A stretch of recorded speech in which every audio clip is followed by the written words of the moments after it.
अब्दुल्ला हमीद गुल साहब, चाइना के इन 4 पॉइंट से न सिर्फ अमेरिका और इजराइल कंट्रोल में आएंगे बल्कि मोदी भी कंट्रोल में आ सकता है और फिर अफगानिस्तान भी कंट्रोल में आ सकता है। इन 4 पॉइंट्स पे इंप्लीमेंटेशन लग ये रहा है कि चाइना करवा के छोड़ेगा सख्ती से। आपको भी ऐसा लग रहा है सर? और जनाब, आपने किधर मोदी का जिक्र कर दिया, वो ऐसे वजू करना पड़ जाएगा दोबारा।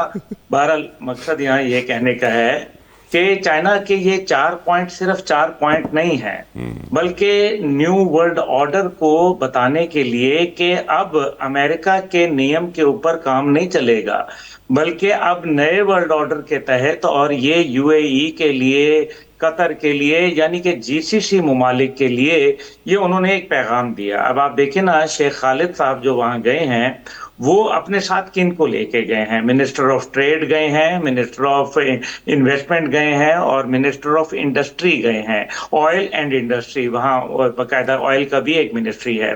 तो मकसद यहाँ ये है कि ये वहाँ गए हैं, 2024 में इनके वालिद वहाँ गए थे और फिर उसके बाद चाइना ने एक अरब स्टेट्स के साथ चाइना अरब स्टेट एक समिट कराया था, जो इस साल दोबारा होने जा रहा है, गालिबन साल के आखिर में। तो चाइना ने एक रोड मैप दिया है जिसको वो विन विन सिचुएशन कहते हैं।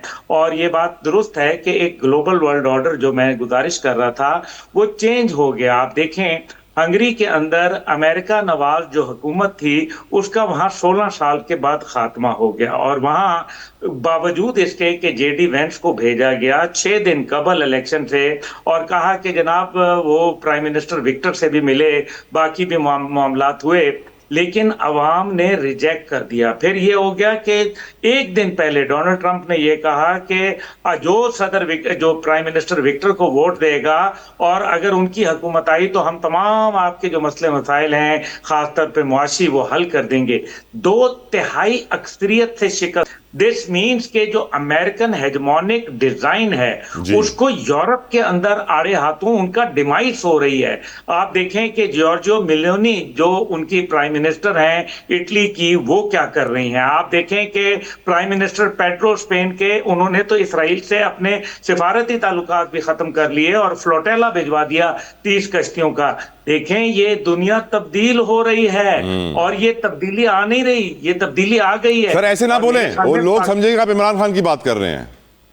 अरे जी, मैं वही बताना चाह रहा हूं कि वो तब्दीली भी आ गई है। वो जहां है वहीं खुश रहेंगे। अब्दुल्ला भाई इजाजत दे, मुनव्वर पवार साहब आ गए हैं, अगर उनसे मैं एक सवाल पूछ लूं आपकी इजाजत से। खान साहब हैं, वो वहीं होंगे। Okay, point taken. Pawar Sahab, thank you for your time. I know your time is very precious today.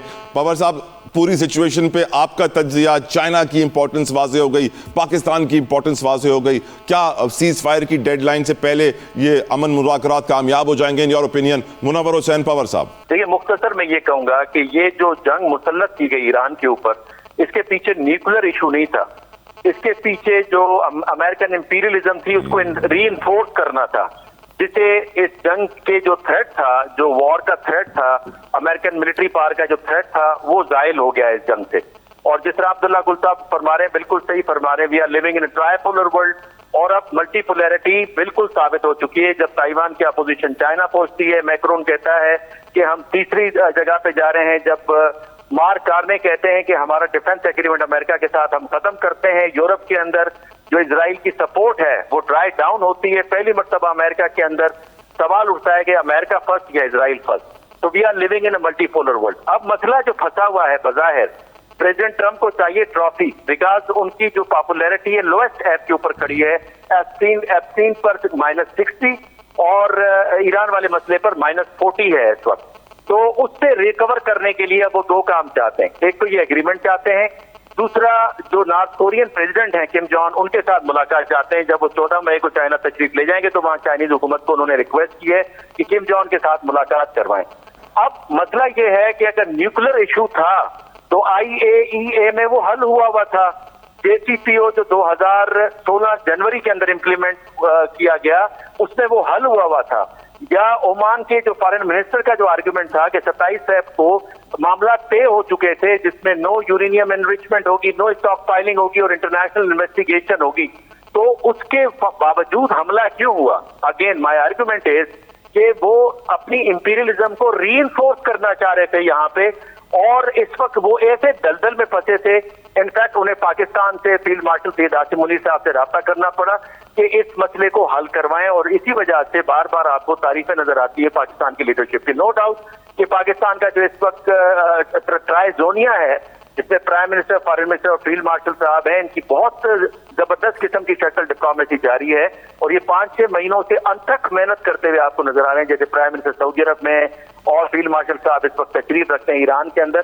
तो मेरा ख्याल है कि पाकिस्तान ने अपना रोल जो है एज ए स्टेबलाइजर है, और वो जो 3 चीज पॉलिसी में हर मीडिया फोरम पे कहता हूं, जिसमें coordination, cooperation and extension of connectivity का मामला जो है उसको लेके आगे चल रहे हैं, और होपफुली इसके रिजल्ट इस दफा अच्छे होंगे। मेरा ख्याल है फाइनल स्टेज के ऊपर है ड्रॉप, और वो जैसे ही फाइनल हो जाएगा तो यहाँ पे इस्लामाबाद के अंदर फकत ऐलान किया जाएगा। पवार साहब, आई होप आप बिल्कुल सही कह रहे हैं, मुझे यकीन है कि आपकी सारी बातें इंशाल्लाह सच्ची साबित होंगी, जिस तरह माजी में भी हुई। साहब से एक सवाल पूछना चाहता हूँ, अगर आपकी। मैं आपको रोक नहीं सकता अब्दुल्ला साहब, कैसी बात है? नहीं, प्लीज।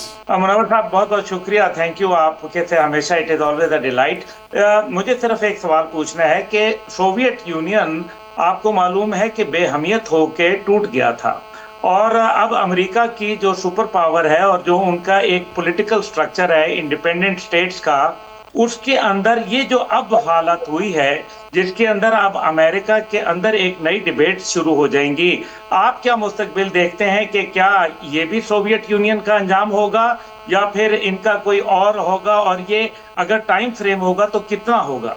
अब्दुल्ला साहब, बड़ा जबरदस्त सवाल, लेकिन बहुत मुश्किल सवाल है। इनफैक्ट इस पे प्रेडिक्ट करना, ट्रेंड जो आप बता रहे हैं, जिस तरफ इशारा कर रहे हैं, ट्रेंड तो वही है। इनफैक्ट जो अमेरिकन ड्रीम था, जो 1605 में मे फ्लावर के ऊपर एक कसमनामा उठाया गया था कि we are going to build a city on a hill, वो अमेरिकन ड्रीम कमजोर पड़ गया है। और जब अमेरिकन ये सवाल उठाते हैं कि अमेरिका फर्स्ट या इजराइल फर्स्ट, या हमारे टैक्स का पैसा जो है हम पे नहीं इजराइल पे क्यों लग रहा है, या एना कैस्पेरियन के मुताबिक 12 दिनों की जंग में इजरायली जनरल पेंटागन के अंदर अमेरिकन जनरल को डिक्टेट करता है, या इस जंग के अंदर जो सिचुएशन वॉर रूम है वहां पे नेतन्याहू प्रेसिडेंट के साथ बैठकर वो सारा डिजाइन करवाते हैं। तो मेरा ख्याल है कि वो जो अमेरिकन ड्रीम है वो बहुत ही ज्यादा कमजोर हुआ है। और इनफैक्ट जो बरतानिया की एम्पायर थी, रशियन एम्पायर थी, उसमें जो एक वाजे जो वेरिएबल था वो इकोनॉमिक डिक्लाइन था।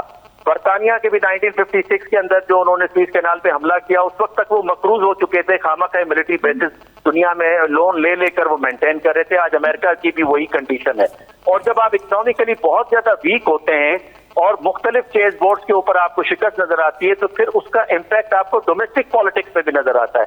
और ये आर्ग्यूमेंट है जॉन रगी का।